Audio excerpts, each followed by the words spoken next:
একরত্তিকে কোলে নিয়ে মাত্র 23 বছর বয়সে বিচারপতি হলেন আদিবাসী তামিল মেয়েটি।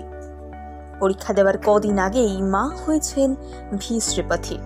পিছিয়ে পড়া এলাকায় জন্ম তার, পড়াশোনায় বাধা ছিল প্রচুর, আবার মা হয়ে লেখাপড়া নৈব নৈব চ। এই চিন্তাধারা যে সমাজে তার বিরুদ্ধে একা দাঁড়িয়েছেন, সেই কোন অল্প বয়সে বিয়ে হয়ে গিয়েছে, কিন্তু লেখাপড়া থামাননি। কিভাবে এত দূর এগোলেন ভি শ্রীপথি? পথে হাজারো কাঁটা, যন্ত্রণা পেতে পেতে সাফল্যের দরজা পেয়েছেন। ভি শ্রীপথির জীবনের গল্প শুনলে সেলাম জানাবেন আপনিও। 23 বছর বয়সী আদিবাসী মহিলা ভি শ্রীপথি তামিলনাড়ুর তিরুভান্নামালাই জেলায় পোলুর গ্রামের বাসিন্দা। ভারতের সবথেকে পিছিয়ে পড়া গ্রামগুলির মধ্যে একটা। সেই গ্রামের মেয়ে হয়ে আজকের এই সাফল্য সহজ ছিল না। বাড়ি থেকে প্রায় 250 কিলোমিটার দূরে পড়েছিল পরীক্ষার সিট। ঘরে খুদেকে রেখে পরীক্ষা দিতে গিয়েছিলেন। তামিলনাড়ুর সব থেকে পিছিয়ে পড়া পাহাড়ি এলাকাগুলির মধ্যে অন্যতম জায়গার মেয়ে তিনি, যেখানে অল্প বয়সে মহিলাদের বিয়ে হয়ে যায়। এটাই সাধারণ। ভি শ্রীপথির ক্ষেত্রেও সেটাই হয়েছিল, কিন্তু লক্ষ্যে বরাবর অবিচল থেকেছেন। তাই জন্যই এই কঠিন অধ্যায় পার করতে পেরেছেন সহজে।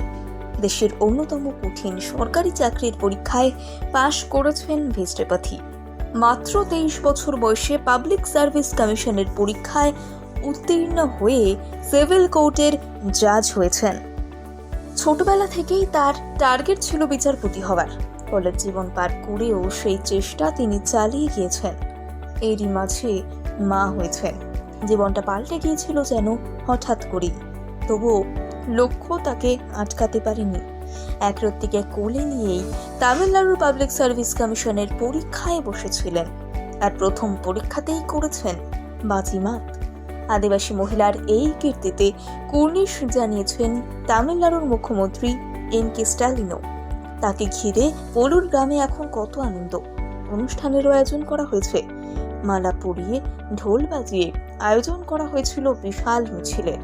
ভি শ্রীপথি এখন আদর্শ বউ এই গ্রামের। তাই যতই অভাব থাক, মেয়েদের লেখাপড়া করান। কে বলতে পারে আপনার বাড়িতেও আরেকটি ভি শ্রীপথি তৈরি হতে পারে?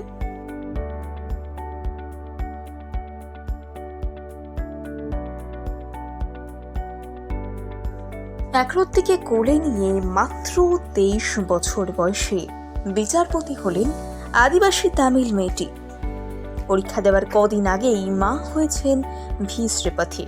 পিছিয়ে পড়া এলাকায় জন্ম তার, পড়াশোনায় বাধা ছিল প্রচুর, আবার মা হয়ে লেখাপড়া নৈব নৈব চ। এই চিন্তাধারা যে সমাজে তার বিরুদ্ধে একা দাঁড়িয়েছেন,